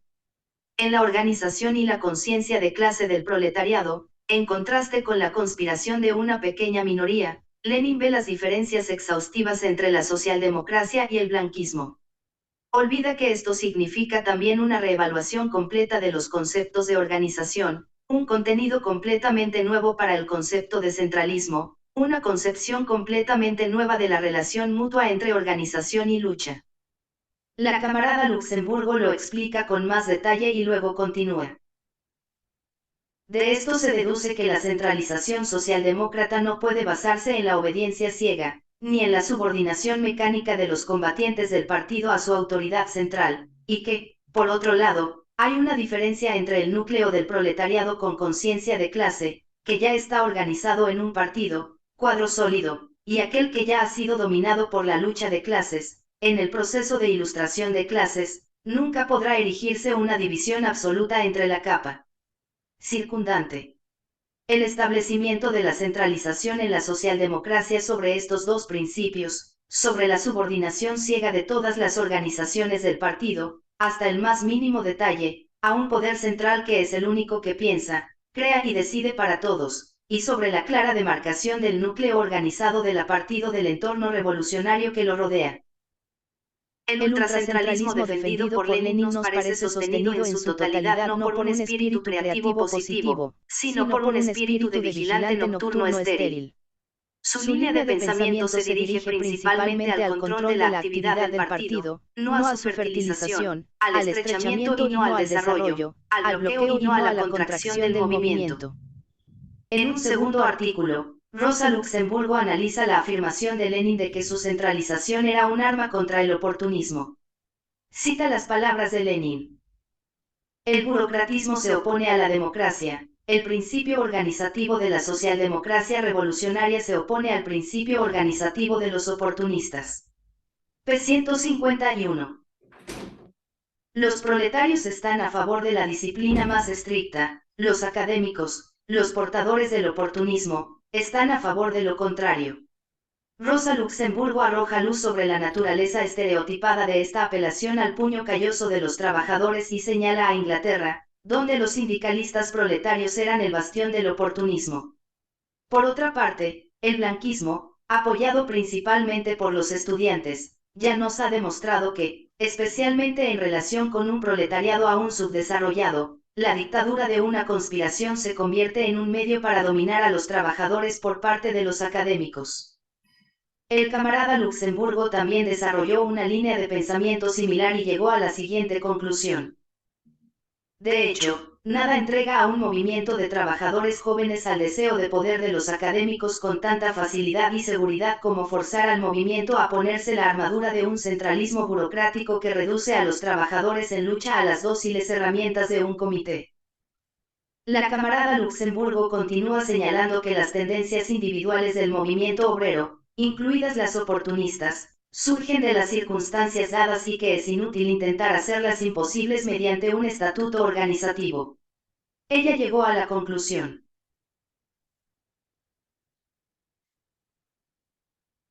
En este ansioso esfuerzo por parte de un sector de los socialdemócratas rusos para proteger al movimiento obrero ruso, que es tan esperanzador y lleno de vida, de errores gracias a la tutela de un comité central omnisciente y omnipresente, nos parece que el mismo subjetivismo que a menudo ha jugado una broma al pensamiento socialista en Rusia parece tener voz y voto. Las cabriolas que a veces le gusta hacer al venerado sujeto humano de la historia en su propio proceso histórico son ciertamente divertidas. El ego, enloquecido y aplastado por el absolutismo ruso, se venga colocándose en el trono de su mundo de pensamiento revolucionario y declarándose todopoderoso como un comité de conspiradores en nombre de una inexistente voluntad de la gente. Pero el objeto parece más fuerte, el NUD pronto triunfa al demostrar que es la expresión legítima de la etapa dada del proceso histórico. Finalmente, aparece en escena un hijo aún más legítimo del proceso histórico, el movimiento obrero ruso, que está haciendo el intento más hermoso de crear realmente una voluntad popular por primera vez en la historia de Rusia. Pero ahora el yo del revolucionario ruso está rápidamente dando un vuelco y una vez más se declara director todopoderoso de la historia, esta vez en la suprema majestad de un comité central del movimiento obrero socialdemócrata. El atrevido acróbata pasa por alto que el único sujeto que ahora tiene el papel de guía es él, demostrando ser la expresión legítima de la etapa dada del proceso histórico. Finalmente, aparece en escena un hijo aún más legítimo del proceso histórico, el movimiento obrero ruso, que está haciendo el intento más hermoso de crear realmente una voluntad popular por primera vez en la historia de Rusia. Pero ahora el yo del revolucionario ruso está rápidamente dando un vuelco y una vez más se declara director todopoderoso de la historia, esta vez en la suprema majestad de un comité central del movimiento obrero socialdemócrata. El atrevido acróbata pasa por alto que el único sujeto que ahora tiene el papel de guía es él, demostrando ser la expresión legítima de la etapa dada del proceso histórico. Finalmente, aparece en escena un hijo aún más legítimo del proceso histórico, el movimiento obrero ruso, que está haciendo el intento más hermoso de crear realmente una voluntad popular por primera vez en la historia de Rusia. Pero ahora el yo del revolucionario ruso está rápidamente dando un vuelco y una vez más se declara director todopoderoso de la historia, esta vez en la suprema majestad de un comité central del movimiento obrero socialdemócrata. El atrevido acróbata pasa por alto que el único sujeto que ahora tiene el papel de guía es él. Finalmente, aparece en escena un hijo aún más legítimo del proceso histórico, el movimiento obrero ruso, que está haciendo el intento más hermoso de crear realmente una voluntad popular por primera vez en la historia de Rusia. Pero ahora el yo del revolucionario ruso está rápidamente dando un vuelco y una vez más se declara director todopoderoso de la historia, esta vez en la suprema majestad de un comité central del movimiento obrero socialdemócrata. El atrevido acróbata pasa por alto que el único sujeto que ahora tiene el papel de guía es él. Finalmente, aparece en escena un hijo aún más legítimo del proceso histórico, el movimiento obrero ruso, que está haciendo el intento más hermoso de crear realmente una voluntad popular por primera vez en la historia de Rusia. Pero ahora el yo del revolucionario ruso está rápidamente dando un vuelco y una vez más se declara director todopoderoso de la historia, esta vez en la suprema majestad de un comité central del movimiento obrero socialdemócrata. El atrevido acróbata pasa por alto que el único sujeto que ahora tiene el papel de guía es él. Pero ahora el yo del revolucionario ruso está rápidamente dando un vuelco y una vez más se declara director todopoderoso de la historia, esta vez en la suprema majestad de un comité central del movimiento obrero socialdemócrata. El atrevido acróbata pasa por alto que el único sujeto que ahora tiene el papel de guía es él. Pero ahora el yo del revolucionario ruso está rápidamente dando un vuelco y una vez más se declara director todopoderoso de la historia, esta vez en la suprema majestad de un comité central del movimiento obrero socialdemócrata. El atrevido acróbata pasa por alto que el único sujeto que ahora tiene el papel de guía es es el ego de masas de la clase trabajadora, que insiste en que se le permita cometer sus propios errores y aprender ella misma la dialéctica histórica. Y finalmente, digamos abiertamente entre nosotros, los pasos en falso cometidos por un verdadero movimiento obrero revolucionario son históricamente muchísimo más fructíferos y valiosos que la infalibilidad del mejor comité central. Punto. Rosa Luxemburgo recibió los primeros indicios del bolchevismo con un mordaz desprecio. El nombre de este movimiento surgió a raíz del Congreso de Londres de 1903, en el que la mayoría se pronunció a favor del plan organizativo de Lenin, bolchevique igual a mayoría, menchevique igual a minoría. La mayoría no fue abrumadora, 26 votos contra 25. Entre los 26 estaba Plechanov, quien apoyó a Lenin en ese momento pero luego se dio cuenta de su error. Si Plechanov se hubiera vuelto contra Lenin desde el principio, Lenin no habría obtenido la mayoría. Pero eso solo habría cambiado los nombres de las dos direcciones y no habría cambiado el resultado final. El Congreso de Londres había sido convocado para consolidar la unidad del partido. Cuando se disolvió después de un periodo de más de un mes, había sellado la división en el partido entre bolcheviques y mencheviques, una división que no fue formalmente evidente durante un tiempo pero que de hecho se profundizó. La revolución de 1905 tampoco trajo ninguna mejora. De lo contrario, la revolución aumentó enormemente el alcance y la intensidad del movimiento de masas.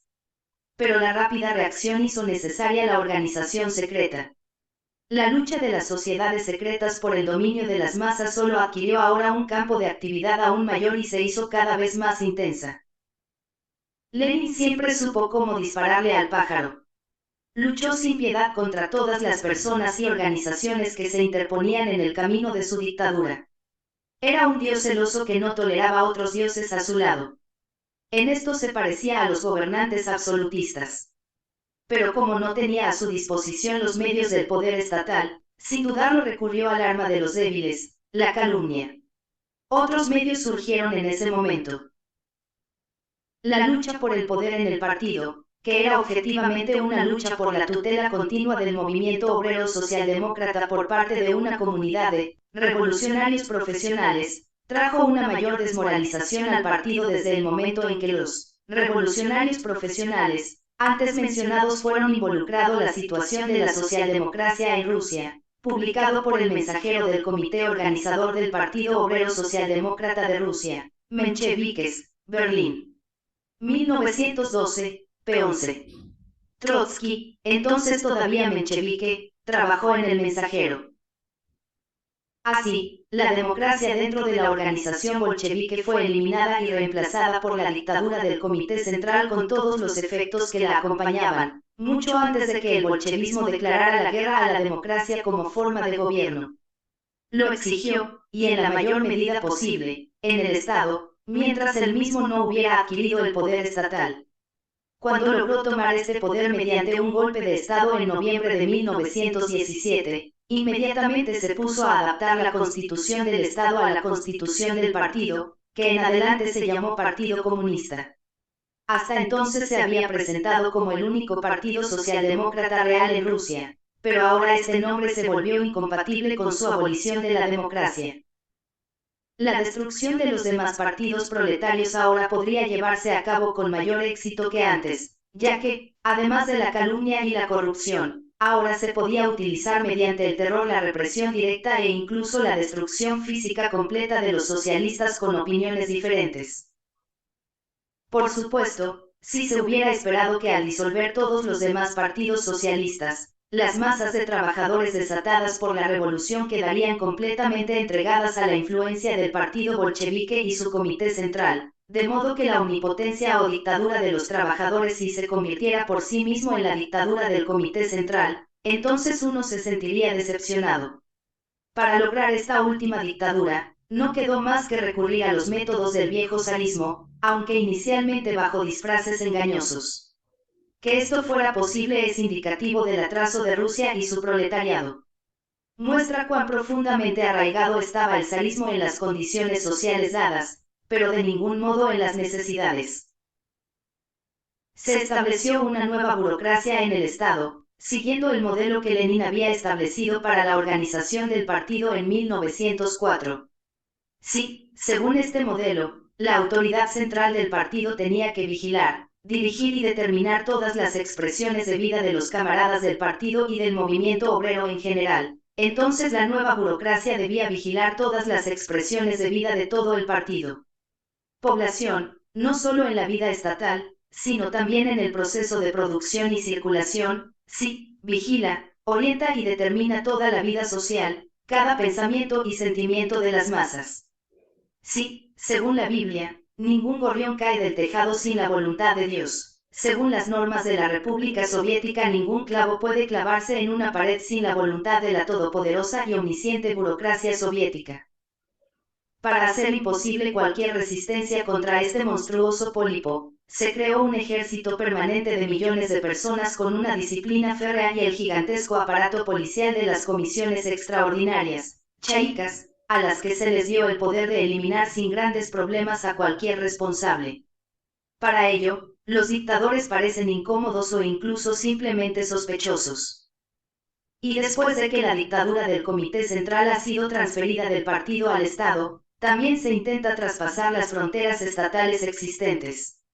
Los vecinos independientes son invadidos en plena paz y sometidos a la dictadura moscovita, ver los estados del Cáucaso. Y al mismo tiempo se intenta establecer esta dictadura en la internacional, utilizando los mismos medios con los que los bolcheviques habían combatido a los demás socialistas en Rusia antes del golpe. Pero ahora la corrupción de los elementos predispuestos a ella está adquiriendo dimensiones enormes, ya que tienen acceso al tesoro nacional ruso. Y nuevamente es una conspiración que busca usurpar el liderazgo de las masas. Son emisarios desconocidos e irresponsables de Moscú quienes controlan y dirigen los partidos comunistas fuera de Rusia. Aquello a lo que Engels se opuso en 1870 se ha logrado ahora en la Tercera Internacional, está comandada por rusos, por dictadores que ella misma no conoce. El bolchevismo representa una dictadura en Rusia sobre el proletariado, por eso hay una conspiración contra el proletariado en la internacional. Con la conspiración están resurgiendo las viejas tácticas golpistas, que nunca habían utilizado a las masas como carne de cañón de manera tan descuidada y sin vacilaciones como lo hacen ahora, bajo la dirección de Moscú. Que las masas se desmoralicen, que sean masacradas, con tal de que consoliden el poder del Comité Central de Moscú. Este es el Mesías que es el único que puede redimir al proletariado del mundo. El lema de la Primera y la Segunda Internacional, de que la liberación de la clase obrera solo puede ser obra de la clase obrera misma, es completamente negado por la práctica de la Tercera Internacional, que se basa en el principio de que la liberación de los trabajadores clase del mundo solo puede tener lugar a través de la dictadura del Comité Central del Partido Comunista Ruso. F. Los resultados de la dictadura bolchevique. el alejamiento de la democracia, la voladura de la Asamblea Constituyente, la destrucción de todos los partidos, incluido el proletario, excepto el comunista gobernante, la introducción de un regimiento de policía sangriento y, finalmente, la paralización de todo el proceso de transporte y producción.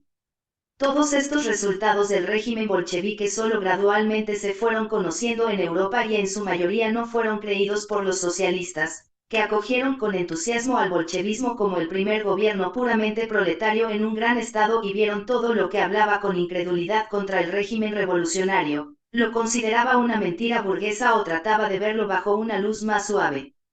Se abolió la democracia formal, la igualdad formal de todos. Además, según los informes de Moscú, se debe instaurar la democracia para todos los trabajadores y solo los parásitos deben ser excluidos de los derechos civiles. La Asamblea Constituyente no existió correctamente porque las listas electorales no tenían en cuenta la división de los socialrevolucionarios, etc. Para evitar las mentiras burguesas, la gente creía de buena gana todos los cuentos de hadas bolcheviques sobre la traición de los mencheviques y los socialistas revolucionarios de derecha, que se habían pasado al campo de la contrarrevolución como guardias blancos, que Trotsky también todavía afirma. La gente creía en el próspero estado de Rusia y en el poderoso desarrollo de sus consejos obreros y en su actividad independiente. Pero cuando ya no se pudo ocultar la realidad y los propios bolcheviques tuvieron que admitirla al menos en parte, la gente se consoló con el hecho de que las dificultades económicas eran simplemente el resultado de la guerra, tanto exterior como civil, y del bloqueo y desaparecería cuando terminara de convertirse. Pero el terror, bueno, las revoluciones no se hacen con agua de rosas. El proletariado ya ha tenido que soportar mucha miseria y derramamiento de sangre. Pero por regla general sufrió todo esto en interés de sus explotadores y opresores, pero ahora sufre por sí mismo, asume el hambre, destruye la democracia, destruye a sus oponentes mediante un régimen terrorista de violencia para lograr un estado en el que la prosperidad para todos. De hecho, si el régimen bolchevique de sangre y hierro, de hambre y miedo, nos llevara siquiera un paso más en el camino hacia una condición social tan superior, podríamos, de hecho tendríamos que, resignarnos a ello como una operación que es doloroso, pero el único capaz de devolver la salud y la fuerza al paciente gravemente enfermo. Pero desgraciadamente el procedimiento bolchevique es una de esas curas de barba de hierro de las que al final se dice, operación brillantemente exitosa. Paciente muerto. Cuando terminaron la guerra y el bloqueo, se dijo que ya se acercaba la recuperación económica. Pero he aquí que fracasó tan completamente que después de un año de paz, el bolchevismo se vio obligado a capitular ante el capitalismo. No es que acusemos a Lenin y su pueblo de considerar el capitalismo como inevitable en el apogeo del desarrollo de Rusia, sino más bien que recién ahora están llegando a esta conclusión, después de casi 4 años de dirigirse en la dirección opuesta con la más despiadada energía y tratar a todos como traidores y renegados que ya tenían la visión correcta, lo cual no era difícil para un socialista capacitado, ya que los marxistas habían reconocido y descrito la próxima revolución rusa como burguesa décadas antes. Los bolcheviques habrían ahorrado a Rusia 4 años de sangre, lágrimas y ruinas si hubieran tenido la autolimitación menchevique a lo alcanzable, en la que se muestra el maestro. Pero se dice que incluso si el bolchevismo tuviera que regresar al capitalismo, no funcionó en vano, porque colocó a Rusia sobre una base económica sobre la cual se construyó el capitalismo regulado por el Estado, el capitalismo de Estado, como una forma superior del actual modo de vida. Producción, una forma de transición al socialismo. Este último consuelo también se lo debemos quitar al bolchevismo. Más bien, su gran logro reside en el hecho de que destruyó todos los malos comienzos que encontró en Rusia para el desarrollo en dirección al socialismo. Nosotros, los marxistas, estamos de acuerdo en que la construcción socialista podrá avanzar con mayor rapidez y decisión mientras más se desarrolle la gran industria, se perfeccionen los transportes y cuanto más predominen las ciudades sobre el campo llano. ¿Qué hicieron los bolcheviques? Han organizado el Estado según el modelo de su partido y han subordinado toda la economía al poder estatal, es decir, han transformado el aparato de producción y de transporte en una enorme máquina de ruedas, cuya resistencia a la fricción es tan grande que consume casi toda la energía social, de modo que la actividad productiva real sigue siendo muy poca. Lo que Rosa Luxemburgo argumentó contra la organización del partido bolchevique en 1904 también se aplica a su organización de la producción. Su objetivo principal es controlarla, no estimularla. Restringirlos, no desarrollarlos. Bloquea tus poderes, no ellos enfocar. La consecuencia naturalmente necesaria fue que los grandes aparatos que estaban más sujetos a estas condiciones inhibidoras y paralizantes eran los que tenían más probabilidades de fallar, los ferrocarriles y la industria a gran escala. Solo los restos miserables todavía sobreviven a duras penas a una vida miserable. Las pequeñas empresas, que no son tan fáciles de controlar burocráticamente y dependen menos del tráfico, se recuperaron mejor. El pequeño maestro solo necesita trabajar para el mercado local, sus herramientas son pequeñas y fáciles de trasladar. Si falla el transporte que debe llevarle materias primas, combustible y alimentos, podrá trasladar su taller a un lugar donde tenga a mano las materias primas, la madera y los alimentos mucho antes que una gran empresa. Hoy en día, la artesanía y la industria artesanal predominan cada vez más en Rusia y, dado que procesan materias primas locales, como lino, madera y cuero, prosperan mejor en las zonas rurales llanas y en las ciudades pequeñas que en los antiguos centros industriales. Estos están cada vez más deteriorados y despoblados. Los trabajadores asalariados también huyen de las ciudades donde pueden. En Rusia la brecha entre el campesino y el trabajador urbano aún no es tan profunda como en Occidente. Muchos de estos trabajadores todavía están familiarizados con la comunidad agrícola de la que proceden y tienen conexiones personales con la aldea. Por eso no les resulta difícil volver de la industria a la agricultura, que les proporciona el pan de cada día y una habitación cálida en invierno. Otros trabajadores migran del trabajo asalariado en grandes empresas y pasan a trabajar por cuenta propia en pequeñas empresas industriales en el campo. La mayor libertad de movimiento en el terreno llano también debe impulsarlos allí. La presión policial y el espionaje son naturalmente más fuertes en las ciudades. Así que en estos últimos solo quedan los que tienen que hacerlo, especialmente los desafortunados intelectuales que no saben ni un oficio ni un trabajo agrícola. A menos que encuentren la salvación en un puesto en la burocracia soviética o en el tráfico, morirán de hambre más rápidamente o más lentamente, dependiendo del tamaño de los restos que hayan rescatado de su naufragio y que gradualmente intercambien por alimentos. Sin gran industria, sin tráfico, casi toda la población trabajadora en el campo, en las ciudades solo funcionarios, parásitos y mendigos con sus seguidores. Esa es la imagen que cada vez se está convirtiendo más en la de la Rusia soviética. Se acerca así cada vez más al nivel económico que había alcanzado el imperio en el siglo XVIII. Está disolviendo cada vez más los elementos de los cuales, por sí solos, en un cierto nivel de desarrollo, puede surgir un nuevo modo de producción superior al capitalista. No solo significa que no hay progreso, sino que también significa un tremendo paso atrás. Rusia hoy está mucho más lejos del socialismo que antes de la guerra. De hecho, qué tremendo logro revolucionario. Vale la pena el alboroto inhumano con el que el régimen soviético intenta superar a la Santa Inquisición española. Pero sus éxitos en Rusia no le bastan. Sin embargo, carece del poder para arruinar la industria europea a gran escala de la que se supone que nacerá el socialismo. Al menos está tratando de arruinar las organizaciones de masas proletarias de Europa, que son las únicas que pueden llevar al socialismo a la victoria. La gran contradicción que ha permeado al movimiento obrero europeo desde sus inicios en el siglo XIX llega aquí a su expresión más grande y, esperemos, final. Ya hemos observado este contraste.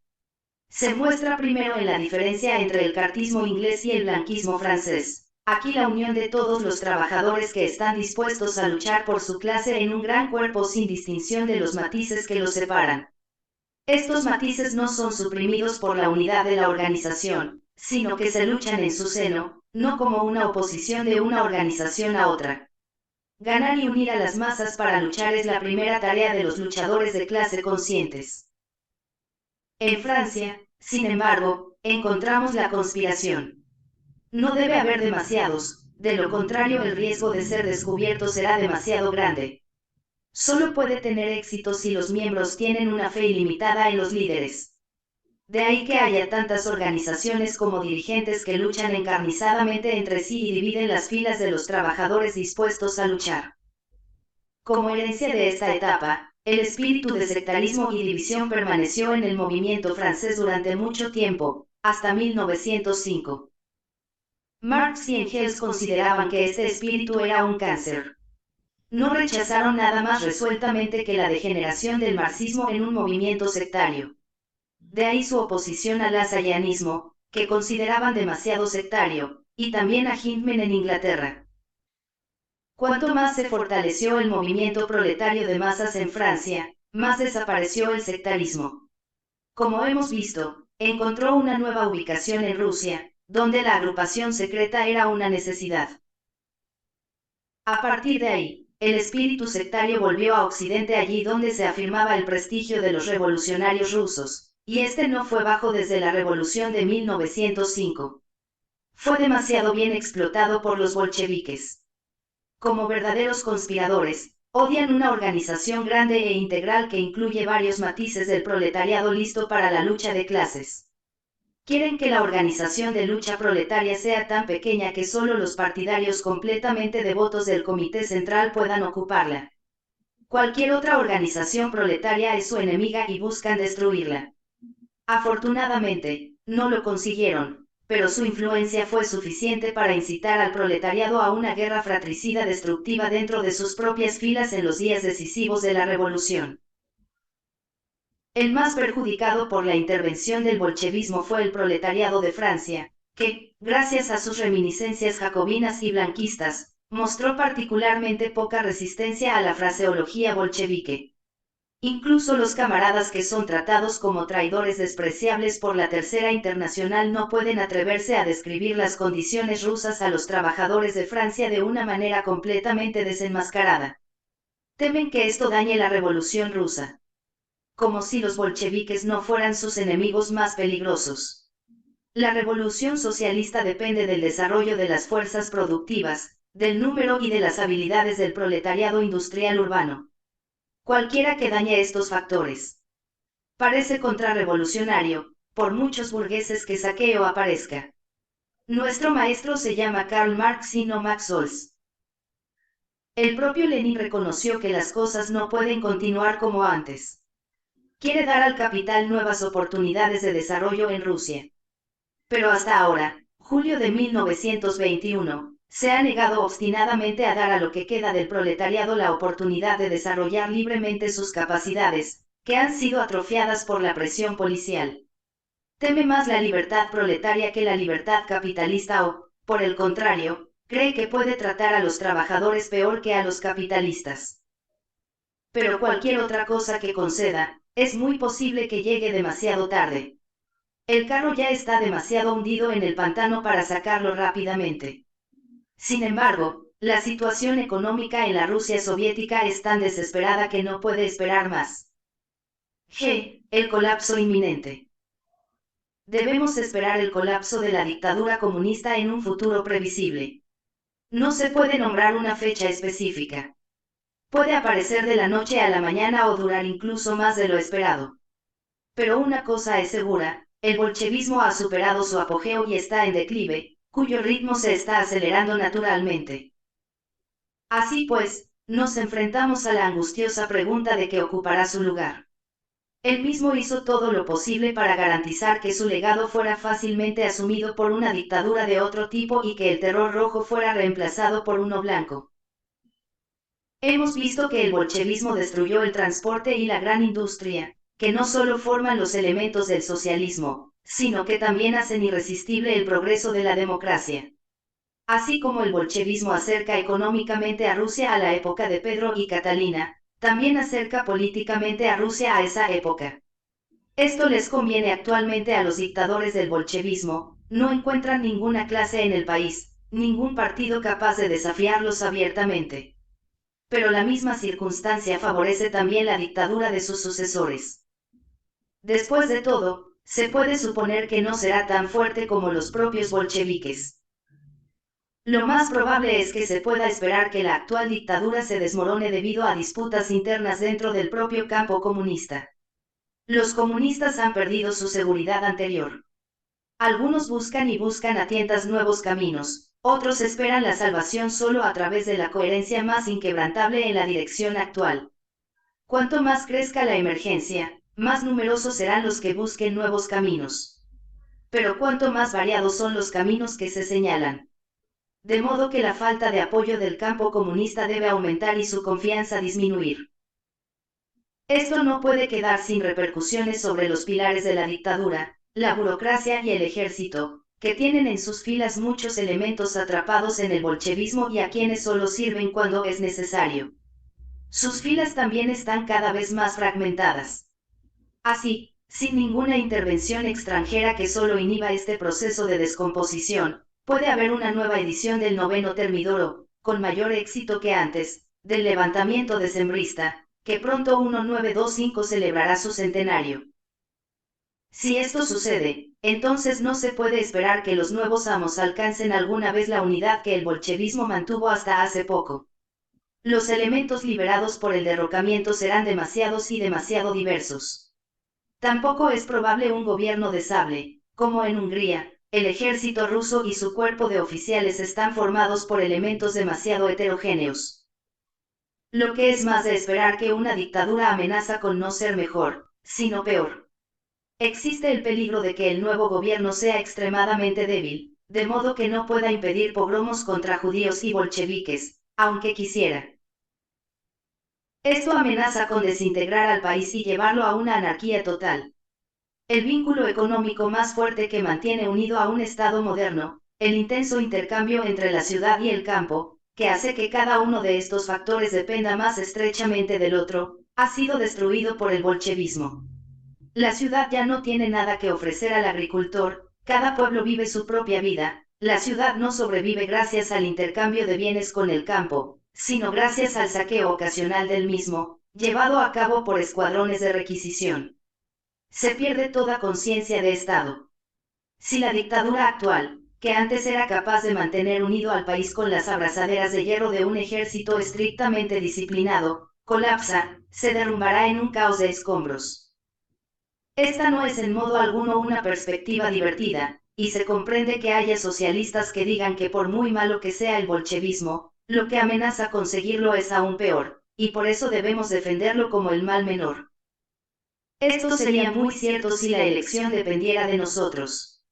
Pero es el propio bolchevismo el que está cavando su propia tumba, y cuanto más tiempo permanezca al mando y continúe con sus políticas actuales, más terrible será la situación que seguirá a su eventual desaparición. Afortunadamente, no existe solo la alternativa entre el terror rojo y el blanco, ya sea una dictadura o un anarquismo. Se presenta una tercera posibilidad, no el derrocamiento del bolchevismo, sino más bien su renuncia a la autocracia, la coalición con los demás partidos socialistas, los mencheviques y los socialistas revolucionarios, la concesión de libre circulación a trabajadores y agricultores y, por tanto, la democracia. Estas medidas crearían un régimen con una base considerablemente más amplia que el actual. Proporcionaría una mayor resistencia a todos los peligros que amenazan a la República Rusa en su desesperada situación económica. En la medida en que aboliera la dictadura comunista, también haría imposible o al menos más difícil cualquier dictadura contrarrevolucionaria, pero también contrarrestaría mejor la anarquía.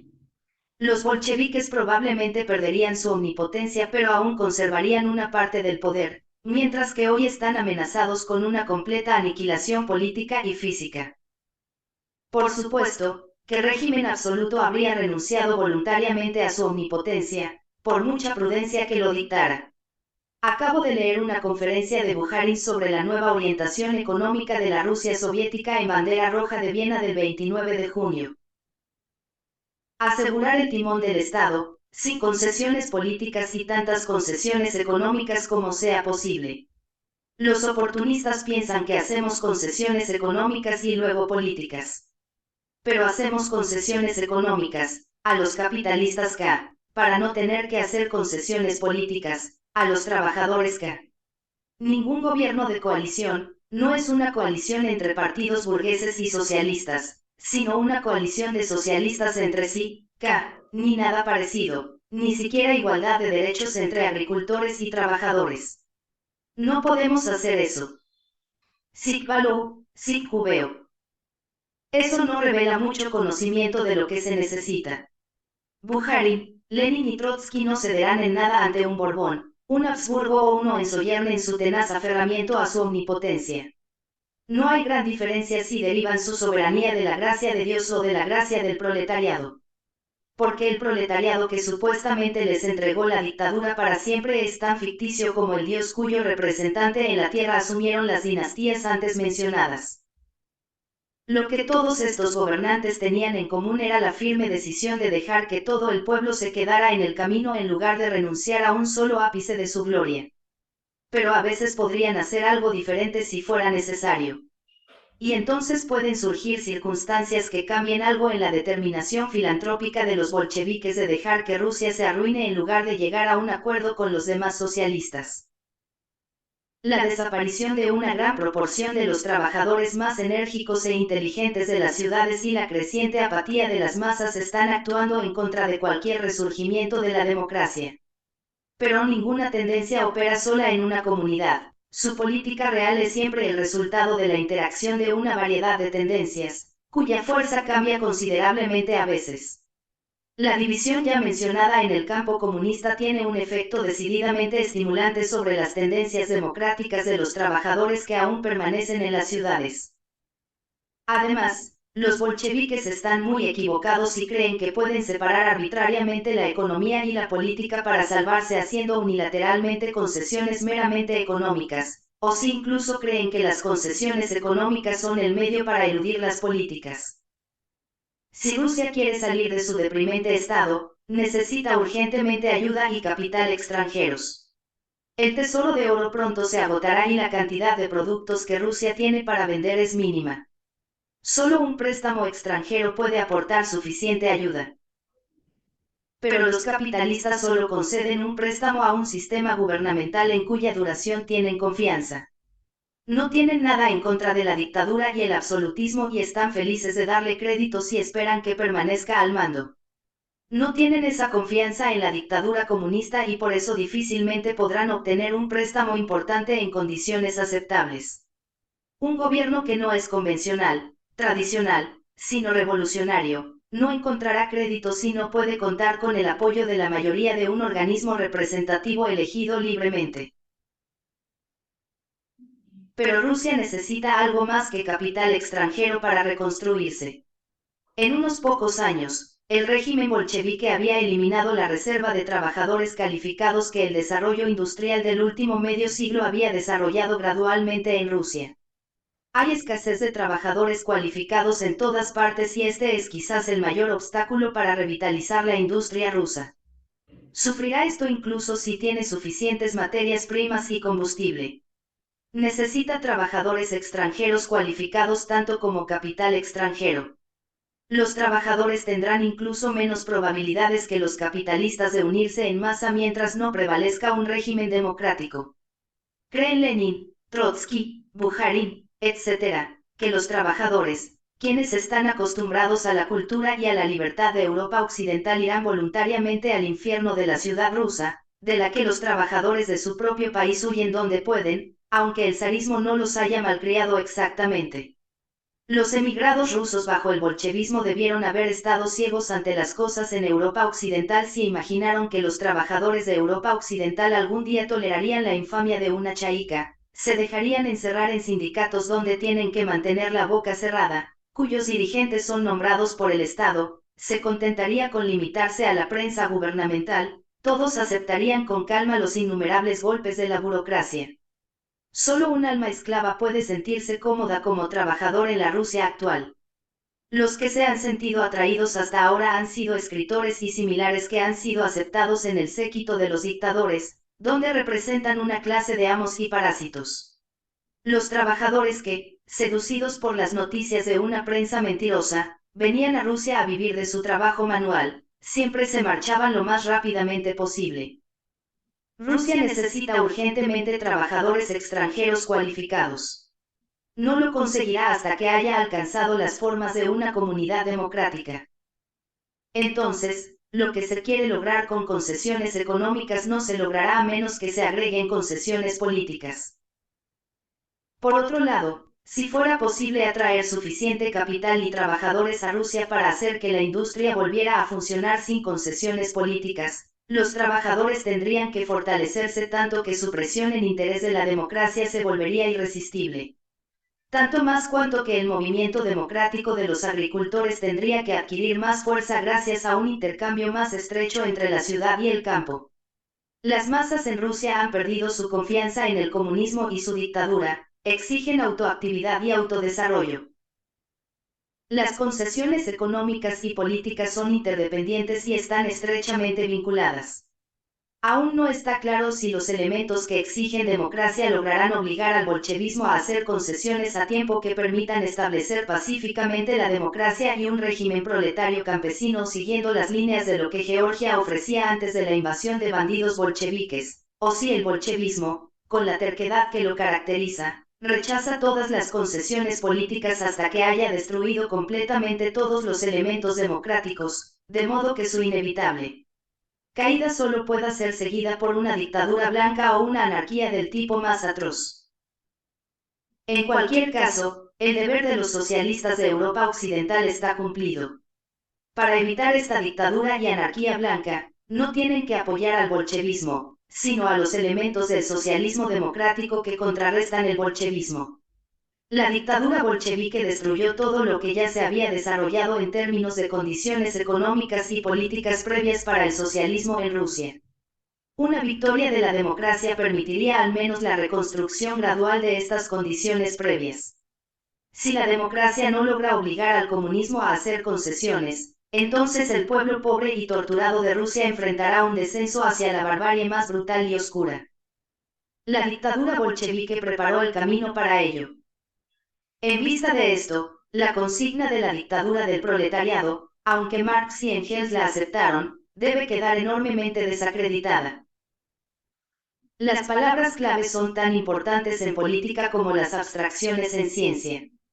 Sería demasiado agotador y aburrido si un político intentara siempre explicar todos los elementos de su pensamiento de manera integral.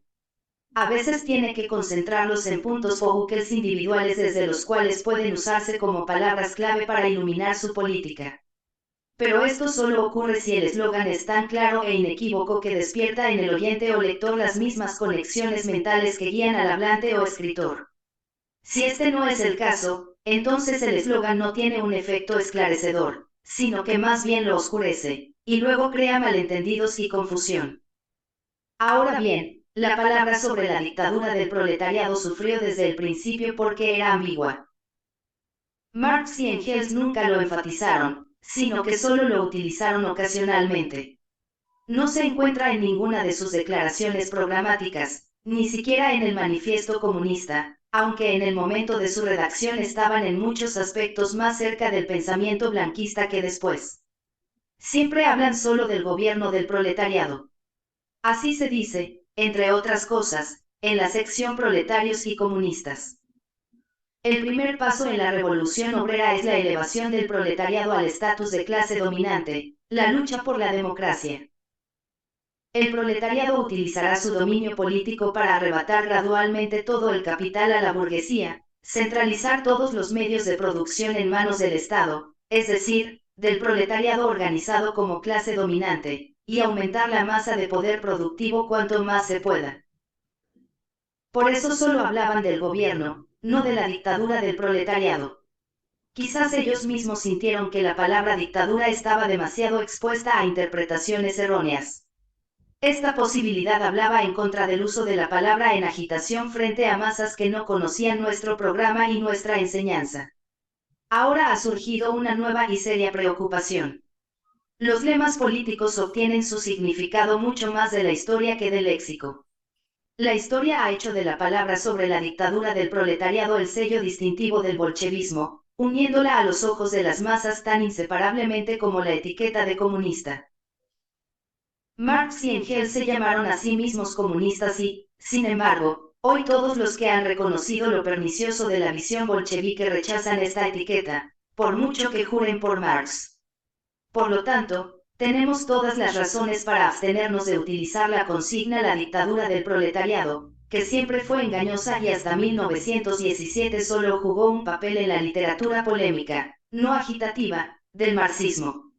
Puede y debe sernos completamente suficiente el lenguaje del manifiesto comunista, que no habla de dictadura, sino de gobierno del proletariado sobre la base de la democracia por la que luchó la revolución. Tomado de Karl Kautsky. De la democracia a la esclavitud estatal. Una discusión con Trotsky. 1921.